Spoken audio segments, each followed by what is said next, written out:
aproximar de Deus, dizendo: por que jejuamos se tu nem notas? Porque nos humilhamos se tu não levas isso em conta?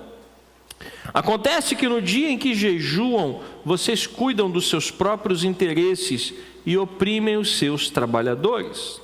Eis que vocês jejuam apenas para discutir, brigar e bater uns nos outros. Jejuando assim como hoje, o clamor de vocês não será ouvido lá no alto. Seria este o jejum que escolhi: que num só dia a pessoa se humilhe, incline a sua cabeça como um junco e estenda debaixo de si pano de saco e cinza? É isso que vocês chamam de jejum e dia aceitável ao Senhor? Será que não é este o jejum que escolhi? Que vocês quebrem as correntes da injustiça, desfaçam as ataduras da servidão, deixem livres os oprimidos e acabem com todo tipo de servidão? Será que não é também que vocês repartam o seu pão com os famintos, recolham em casa os pobres desabrigados, vistam os que encontrarem nus e não voltem as costas aos seus semelhantes? Então a luz de vocês romperá como a luz do alvorecer, e a sua cura brotará sem demora. A justiça irá adiante de vocês, e a glória do Senhor será a sua retaguarda. Então vocês pedirão ajuda, e o Senhor responderá. Gritarão por socorro, e Ele dirá: eis-me aqui. Se tirarem do meio de vocês todo tipo de servidão, o dedo que ameaça e a linguagem ofensiva, se abrirem o seu coração aos famintos e socorrerem os aflitos, então a luz de vocês nascerá nas trevas, e a escuridão em que vocês se encontram será como a luz do meio-dia. O Senhor os guiará continuamente, lhes dará de comer até em lugares áridos, e fortalecerá os seus ossos. Vocês serão como um jardim regado e como um manancial cujas águas nunca secam. Vocês reconstruirão as antigas ruínas, levantarão os fundamentos de muitas gerações e serão chamados de reparadores de brechas e restauradores de veredas, para que o país se torne habitável.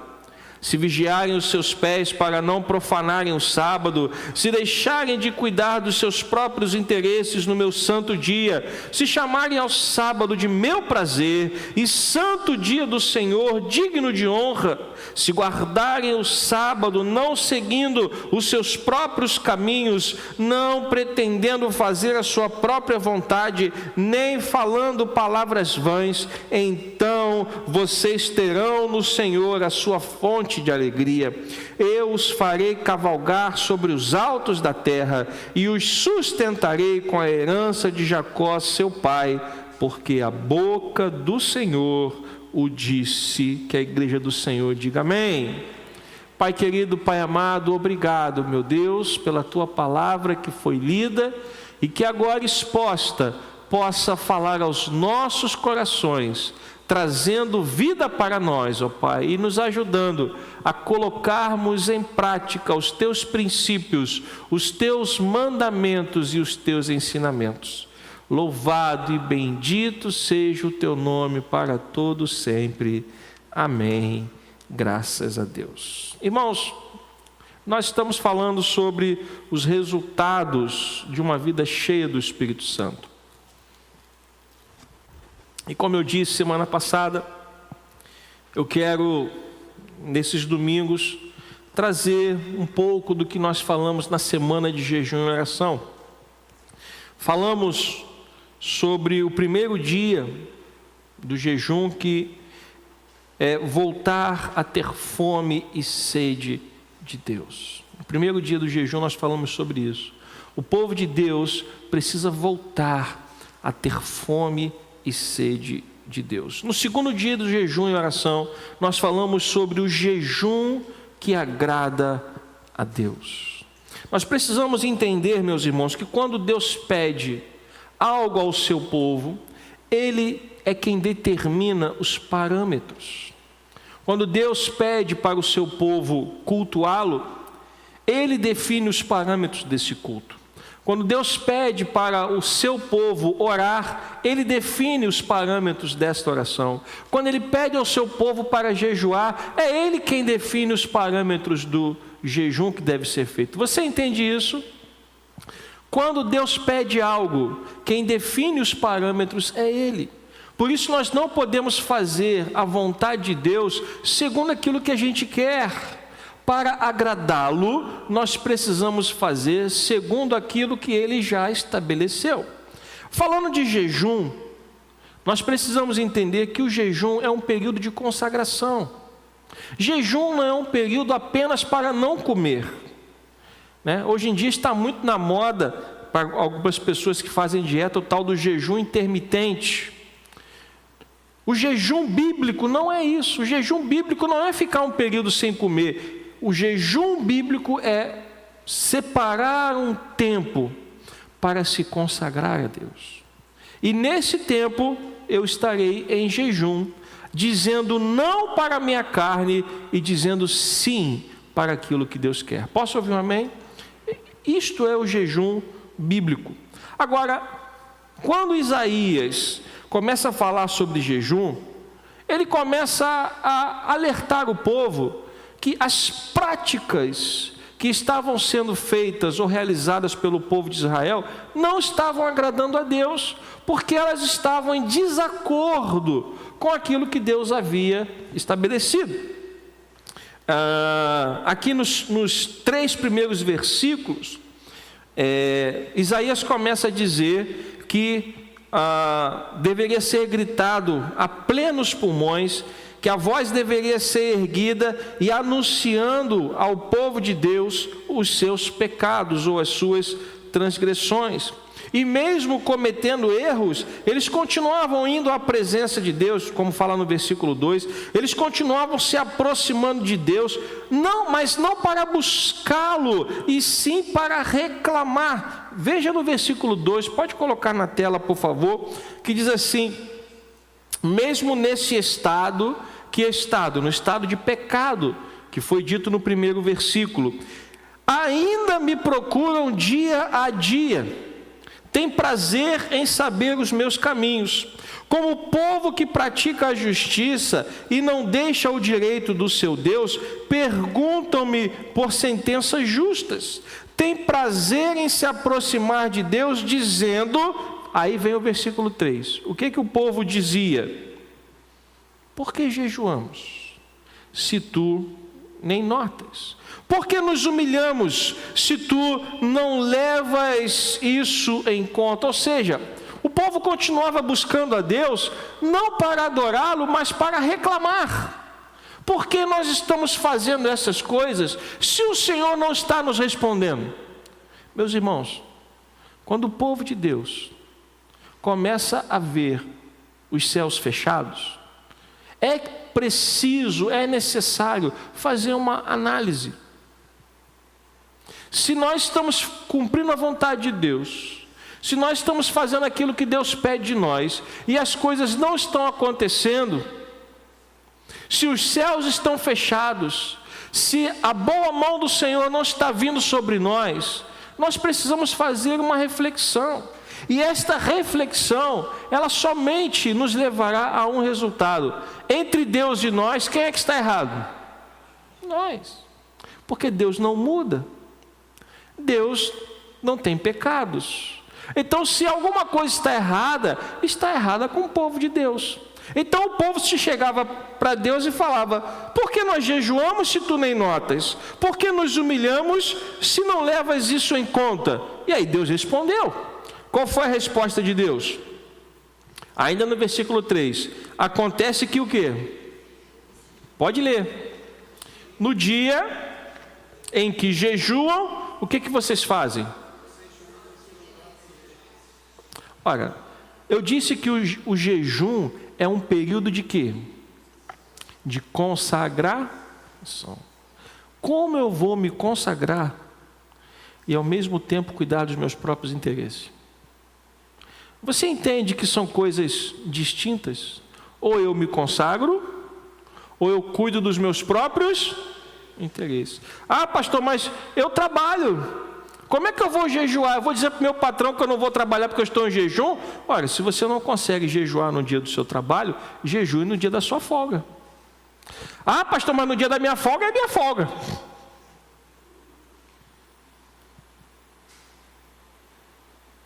Nós precisamos aprender alguns conceitos que Deus ensinou. E um deles foi ensinado por Jesus Cristo. Busquem, pois, em primeiro lugar, o reino de Deus e a sua justiça, e as demais coisas serão acrescentadas. Jesus não ensinou: busquem, pois, em primeiro lugar as coisas que vocês querem e depois busquem o reino de Deus. Foi isso que ele disse? Óbvio que não. Então Deus estava respondendo: por que eu não escuto vocês? Por que eu não noto o jejum que vocês fazem? Porque no dia que vocês jejuam, vocês cuidam dos seus próprios interesses. Primeira denúncia. Segunda denúncia: no dia em que vocês jejuam, vocês oprimem os seus trabalhadores. Ora, quem é que gosta de ser oprimido, meus irmãos? Alguém aqui gosta de ser oprimido? Óbvio que não. Tampouco os trabalhadores. Mas aquelas pessoas, elas diziam que estavam jejuando e continuavam oprimindo os seus servos. Ora, o nosso Deus não é um Deus de opressão. O nosso Deus é um Deus de liberdade. Deus não tem comunhão com opressores. Mas o povo estava jejuando e, primeiro, cuidando dos seus próprios interesses. Segundo, oprimindo os seus trabalhadores. Terceiro, versículo 4. Jejuavam para discutir e brigar e bater uns nos outros. Ah, pastor, mas tem umas pessoas aí que dá vontade de bater mesmo. Mas voltem e lembrem-se, jejum é um período de... Como é que você vai se consagrar e bater nos outros, irmão? Como é que você vai se consagrar brigando e discutindo? Então Deus estava respondendo o que o povo estava perguntando. Qual era a pergunta do povo? Porque jejuamos e o Senhor não nos escuta ou não nos nota. Deus estava respondendo: quando jejuam, vocês cuidam dos próprios interesses. Quando vocês jejuam, vocês oprimem os trabalhadores. Quando vocês jejuam, brigam, discutem e batem uns nos outros. E aí Deus conclui: jejuando assim, como hoje o clamor de vocês não será ouvido lá no alto. Não tem como, irmãos. Se nós não aprendermos aquilo que Deus quer, se nós não fizermos aquilo que Deus quer, o nosso clamor não será ouvido. Você pode plantar bananeira, você pode fazer promessa, você pode fazer o que você quiser. Se você não proceder segundo a vontade de Deus, nem o seu, nem o meu, nem o clamor de ninguém será ouvido. Porque Deus estabeleceu princípios. Ora, primeiro Deus disse o que era que eles faziam que não o agradava. Ou seja, este é o jejum que eu não escolhi. Qual é o jejum que eu não escolhi? Jejuar e cuidar dos seus próprios interesses. Jejuar e oprimir os trabalhadores. Jejuar e discutir, brigar e bater uns nos outros. Esse é o jejum que eu não escolhi. Agora Deus vai começar a falar sobre o jejum que Ele escolheu. No versículo 5. Aliás, no versículo 5, Helena continua fazendo mais algumas denúncias, No versículo 5, Deus ainda continua fazendo algumas denúncias. Seria este o jejum que escolhi, que num só dia a pessoa se humilhe, incline a sua cabeça como junco e estenda debaixo de si pano de saco e cinza? É isso que vocês chamam de jejum e dia aceitável ao Senhor? Ou seja, será que vocês só conseguem se humilhar? Será que vocês só conseguem se submeter a mim no dia do jejum? O que adianta, meus irmãos, nós estarmos consagrados em um dia Vamos supor que você faça um jejum por semana. O que adianta você estar consagrado em um dia e nos outros 6 você viver longe da presença de Deus? Essa é a denúncia que ele está fazendo aqui. Então, este é o jejum que eu não escolhi, assim diz o Senhor. Cuidar dos seus próprios interesses, oprimir os trabalhadores, discutir, brigar e bater e se humilhar somente em um dia. No versículo 6, Deus começa a falar sobre o que Ele espera de nós. O que Ele espera do seu povo? Versículo 6. Será que não é este o jejum que eu escolhi? Que vocês quebrem as correntes da injustiça, desfaçam as ataduras da servidão, deixem livres os oprimidos e acabem com todo tipo de servidão? Será que não é também que vocês repartam o seu pão com os famintos, recolham em casa os pobres desabrigados, vistam os que se encontrarem nus e não voltem as costas aos seus semelhantes? Olha o que é que Deus espera de nós. Vamos lá, versículo 6. Quebrar as correntes da injustiça. Quantas vezes nós somos injustos com pessoas? Quantas vezes nós cometemos injustiças com outras pessoas? E Deus está dizendo, nós precisamos quebrar as correntes da injustiça. Precisamos parar com esta corrente de continuar cometendo injustiça após injustiça. Nós precisamos aprender a amar e cuidar do próximo. Senão nós vamos continuar injustos. É um exemplo que eu sempre uso aqui. Às vezes a pessoa está numa luta espiritual grande, tentando voltar para a igreja. A pessoa estava na igreja, se afastou, e aí ela está naquela batalha espiritual, tentando voltar para a casa de Deus, e num determinado dia ela consegue vencer aquela barreira, e fala, estou conseguindo voltar para a minha igreja, estou voltando para a casa do Pai. E ela entra por essas portas alegre, feliz da vida, porque conseguiu vencer aquela batalha espiritual. E quando ela chega e diz assim, puxa vida, agora que eu cheguei, meus irmãos vão vir, vão me abraçar, vão dizer que estavam orando por mim, e eu tenho certeza que vai ser um grande reencontro. Essa é a expectativa. Mas muitas vezes, sabe qual é a realidade? Boa noite, desviado. Perdeu o caminho da igreja? Oi, visitante. Eu pergunto a você, será que essa é a palavra? Ou melhor, será que esta palavra vai ajudar aquela pessoa? Sim ou não? Nós precisamos quebrar as correntes da injustiça. Nós precisamos quebrar esta maneira de pensar. Nós temos que aprender a acolher os cansados, os caídos, os desanimados, aqueles que estão lutando para voltar para os caminhos do Senhor. Eles precisam de ajuda e não de julgamento. Posso ouvir um amém? É isso que Deus espera de nós. Ele espera que a gente desfaça as ataduras da servidão. E nesta época era comum de pessoas passarem a servir alguém por conta de dívidas. Por exemplo, eu peguei um dinheiro emprestado com você e foi estabelecido diante de testemunhas aquele empréstimo com um prazo de pagamento, e ele chegou no tempo de pagar, a dívida não foi honrada. Hoje em dia você tem recursos, você tem a justiça, você aciona a pessoa na justiça, né? Você pode recorrer aos órgãos de crédito, como Serasa, SPC e por aí vai. Naquela época tinha isso? Não tinha nada disso. Então o que se fazia naquela época? Uma pessoa que contraiu um empréstimo e não conseguiu honrar, ela pagava aquele empréstimo com trabalho. Eram os servos, a servidão, que era uma maneira de escravidão. Olha, o que você está me devendo vale 5 anos de trabalho. E aí aquela pessoa tinha que trabalhar 5 anos. E aí vem Deus e diz assim, o que eu quero de vocês é que vocês desfaçam as ataduras da servidão. Sabe que é um outro nome para isso? perdoem as dívidas. Isso te lembra alguma coisa?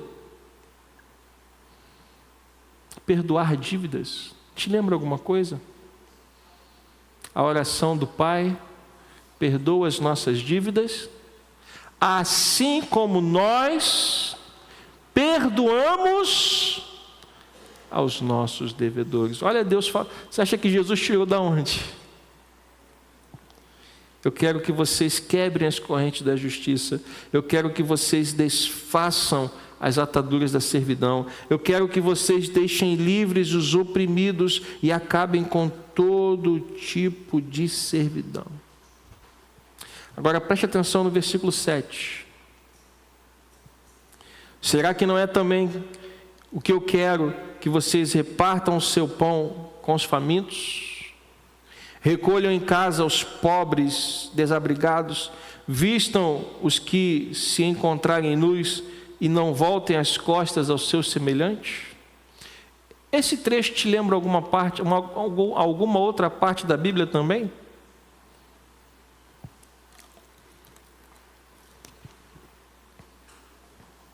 Será que não é também que vocês repartam seu pão com os famintos?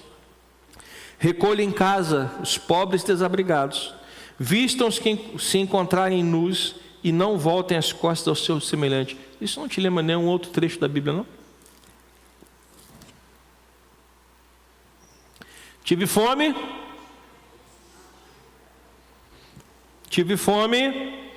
e vocês me deram de... Repartam o seu pão com os famintos. Tive sede e vocês me deram de beber.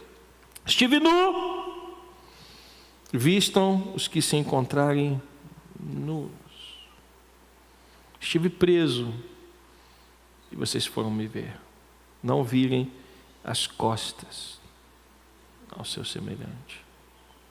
O jejum que agrada a Deus passa menos pelo que você faz por você mesmo e passa mais por aquilo que você faz por quem?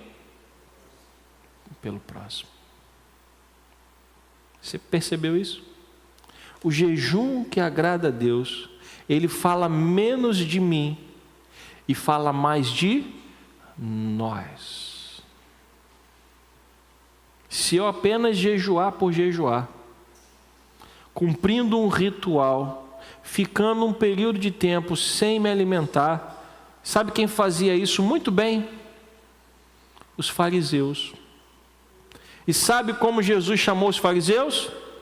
Hipócritas, raças de víboras. E eles ficaram irados, porque eles estavam muito preocupados com eles mesmos. Mas o jejum que agrada a Deus fala mais daquilo que eu faço pelo meu próximo do que aquilo que eu faço por mim mesmo. Porque Deus não está falando aqui de coisas que eu faço por mim, mas de coisas que eu faço por quem? Pelo meu próximo. Então, versículo 8, se vocês fizerem isso, se vocês se preocuparem com o pobre, com o faminto, com o necessitado, se vocês se preocuparem com o oprimido, se vocês não virarem as costas aos seus semelhantes, então a luz de vocês romperá como a luz do alvorecer. Você pode dar um glória a Deus por isso? Mas primeiro eu tenho que pensar no próximo. Primeiro eu tenho que olhar para o meu próximo. Primeiro eu tenho que parar de olhar, como diz o ditado, só para o meu umbigo. Então a luz de vocês romperá como a luz do alvorecer, e a sua cura brotará sem demora. A justiça irá diante de vocês, e a glória do Senhor será a sua. Versículo 9, então vocês pedirão o quê? Meus irmãos, olha que coisa linda. Então vocês pedirão ajuda e o Senhor responderá. Não é como a gente viu lá, aqui mesmo em Isaías, o Senhor dizendo: a quem enviarei? E Isaías disse: eis-me aqui, envia-me a mim. Não, aqui é o contrário. Deus está dizendo: vocês pedirão ajuda e eu responderei.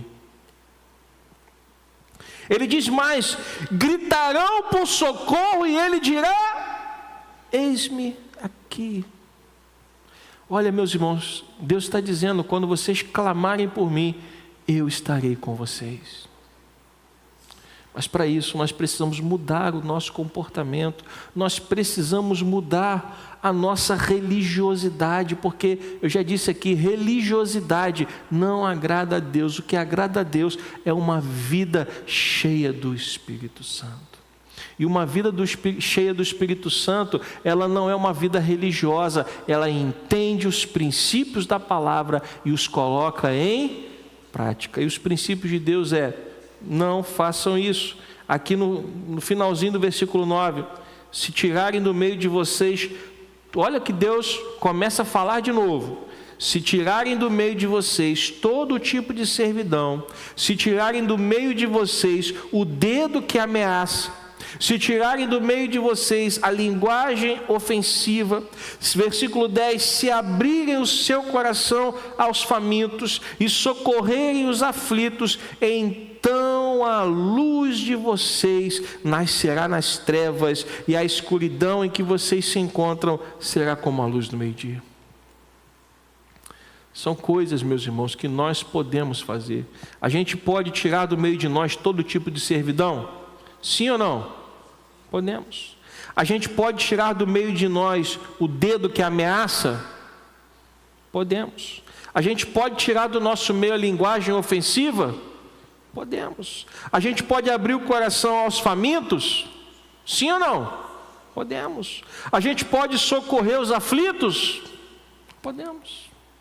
Então Deus não está pedindo de nós nada que seja impossível. Ele está pedindo coisas que estão ao nosso alcance.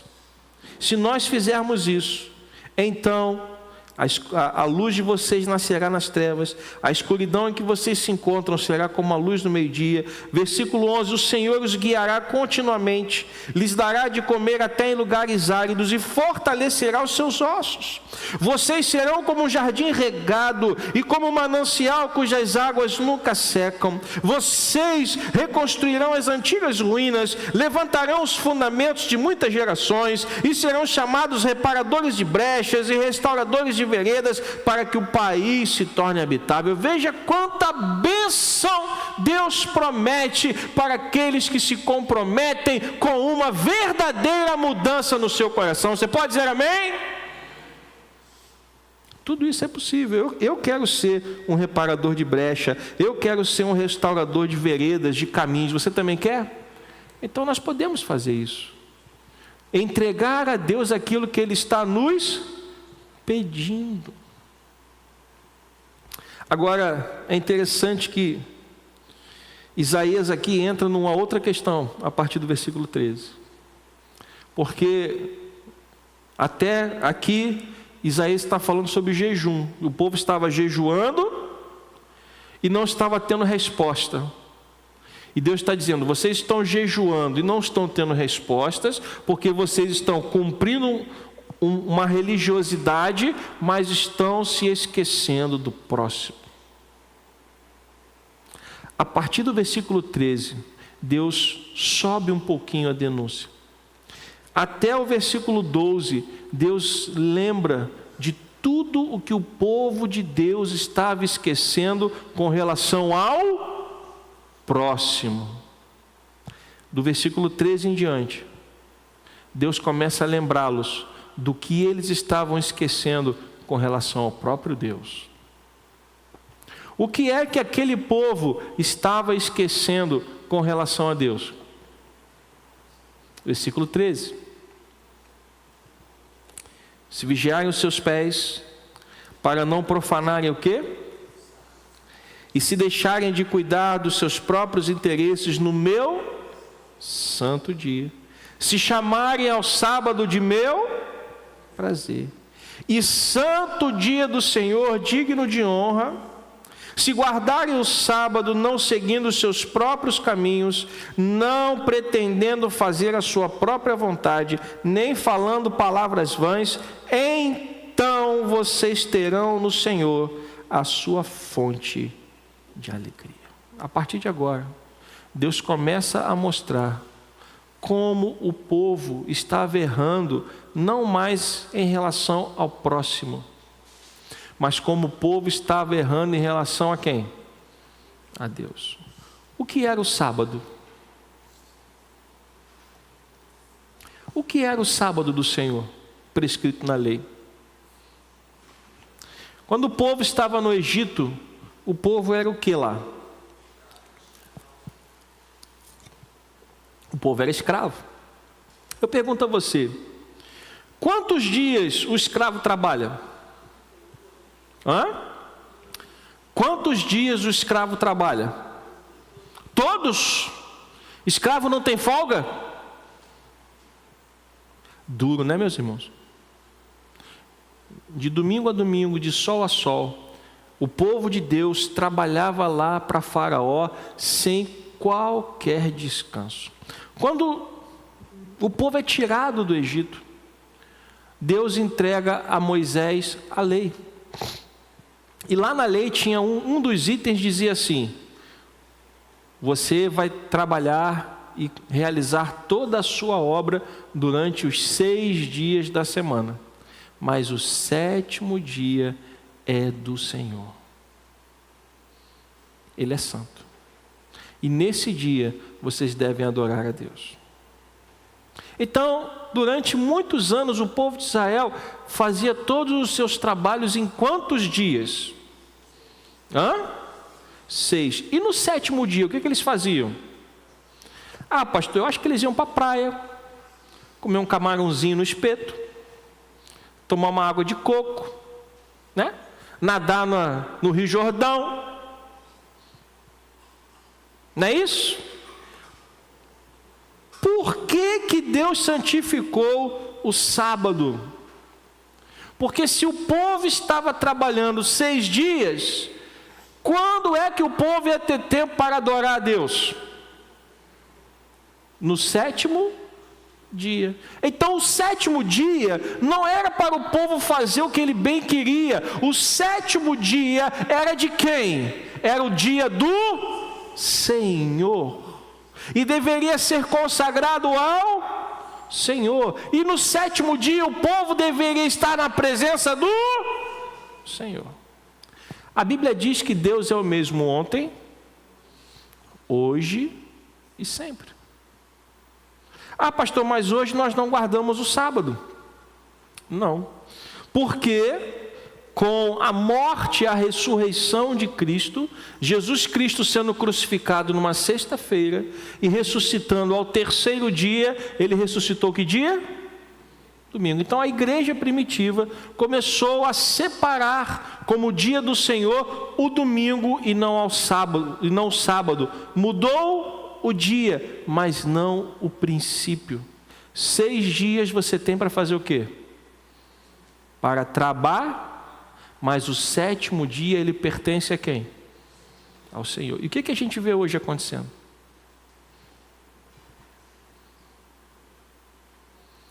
Esse princípio tem sido guardado pela igreja? As pessoas estão entendendo que o domingo é dia do Senhor e não é dia para fazer o que eu quero. Sabe por que tem tantas pessoas passando por aflições e necessidades? Porque quando chega o dia do Senhor, cuidam dos seus próprios interesses. Não querem mais estar na igreja. Trocam o domingo por qualquer outra atividade. Mas depois querem que Deus ouça a sua oração. Depois querem que Deus responda ao seu clamor. Deus diz que se nós vigiarmos os nossos pés para não profanarmos o sábado, que é o dia do Senhor, e nem deixar de cumprir, se vigiarem os seus pés para não profanar o sábado, estou no versículo 13, se deixarem de cuidar dos seus próprios interesses no meu santo dia, se chamarem ao sábado de meu prazer, e santo dia do Senhor, digno de honra, se guardarem o sábado, não seguindo os seus próprios caminhos, não pretendendo fazer a sua própria vontade, nem falando palavras vãs, então vocês terão no Senhor a sua fonte de alegria. Tem muita gente hoje deixando o dia do Senhor de lado. Tem muita gente hoje trocando o dia do Senhor pelos seus prazeres. Ah, pastor, mas eu já vim na igreja de manhã, eu tenho que voltar à noite?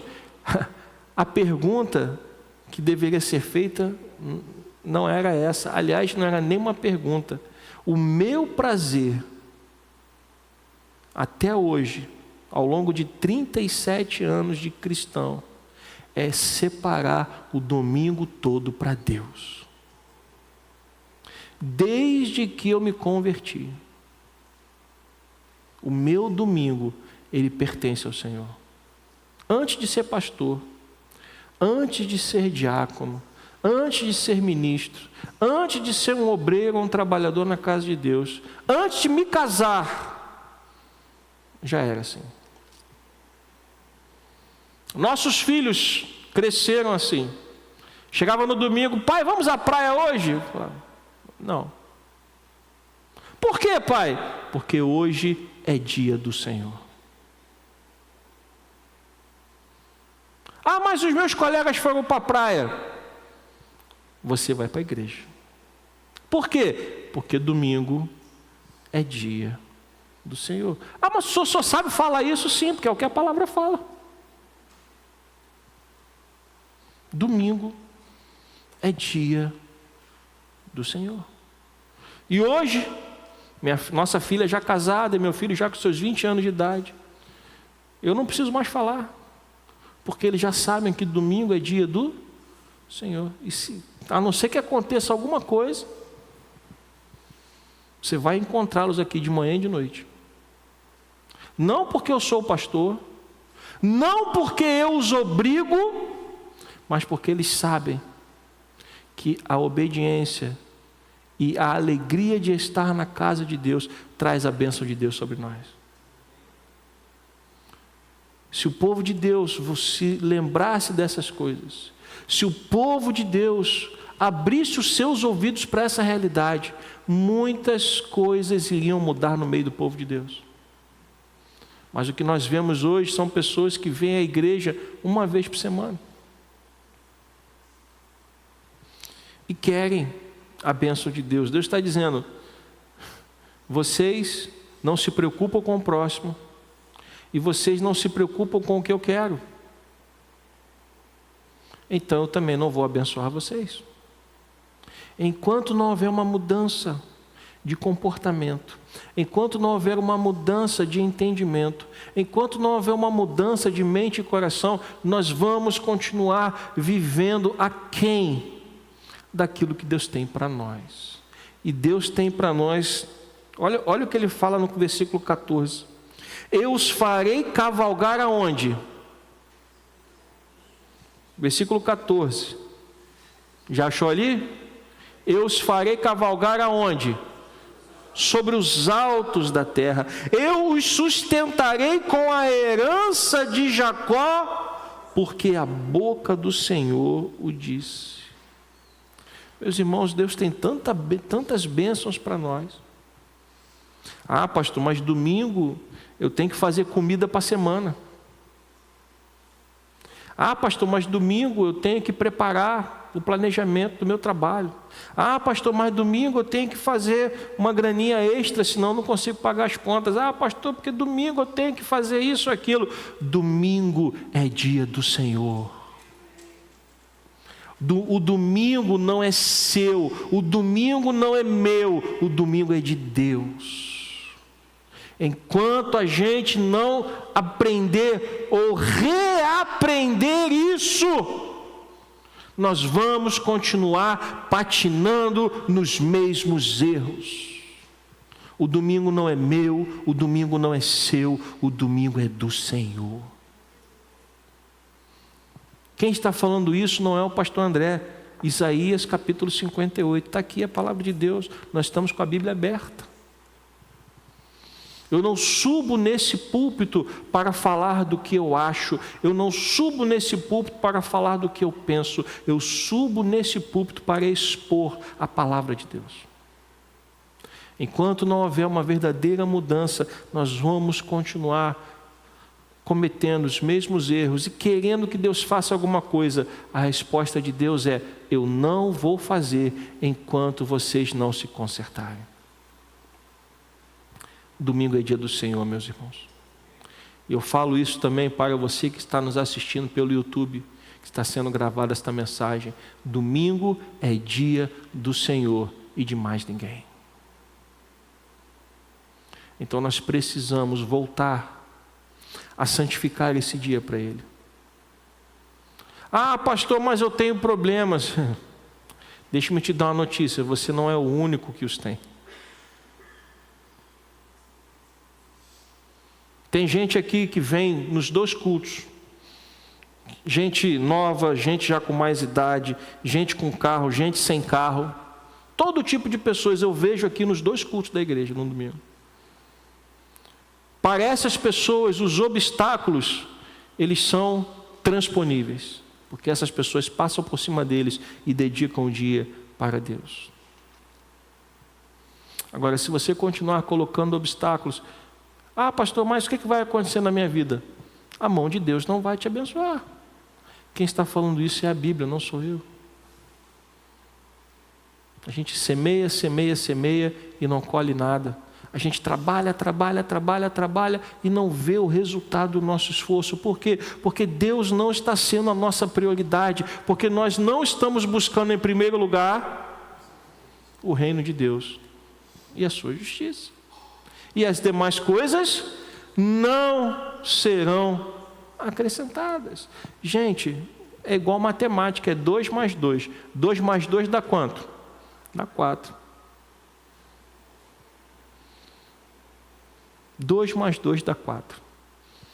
Colocar o reino de Deus em primeiro lugar trará sobre nós a sua bênção. Não colocar o reino de Deus em primeiro lugar não trará sobre nós a sua bênção. É assim que está escrito. É assim que as coisas acontecem no reino de Deus. Então, eu quero concluir dizendo: você quer agradar a Deus? Eu imagino que você queira, amém? Então, coloque o reino de Deus em primeiro lugar. Santifique o dia do Senhor para Ele. Santifique o dia do Senhor para Ele. Saiba que este dia não pertence a você. É como a árvore que Deus disse para Adão: essa árvore não pertence a você, não coma dela. O que aconteceu quando Adão comeu? Foi expulso. É como o dízimo que Deus fala que pertence a Ele. O que acontece quando a gente toca naquilo que não é nosso? A gente não é abençoado. A mesma coisa é o dia do Senhor. O que acontece quando a gente toca naquilo que não é nosso? A gente não é abençoado. Você vai trabalhar, trabalhar, trabalhar, e você não verá o resultado do seu trabalho. Eu lembro, há muitos anos atrás, eu conversei com uma pessoa que chegou para mim toda animada depois de um culto. Falou assim: pastor, eu quero lhe contar uma bênção. Eu falei: bênção é bom, né? Pastor, eu consegui um emprego. Eu falei: rapaz, que bênção mesmo, você estava desempregado, que eu sei, você me falou. Pois é, pastor, e consegui um emprego de gerente. Eu falei: rapaz, bênção dupla. Glória a Deus. É, pastor, vai ser uma bênção, eu vou poder voltar a ter uma vida digna com a minha família e tal, e tal, e tal. Eu falei: poxa, rapaz, que bênção. Só tem um problema, pastor. Eu falei: estava indo tão bem.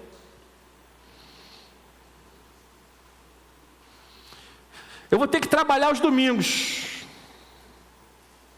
Eu falei: rapaz, já deixou de ser bênção. Não, pastor. Eu falei: rapaz, a decisão é sua. Eu não vou dizer para você o que você deve ou o que você não deve fazer. Eu vou dizer para você o que eu faria. Eu não pegaria. Porque o domingo é do Senhor.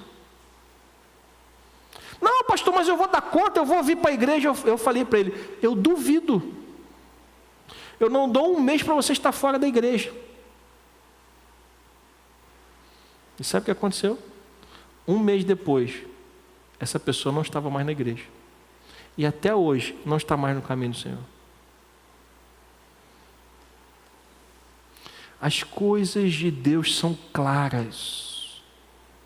O que Deus estabeleceu deve ser levado a sério. Eu não posso tocar naquilo que pertence a Deus. E o domingo pertence a Ele e a Ele somente. Então consagre o dia do Senhor para quem Ele pertence. Posso ouvir um amém? Vamos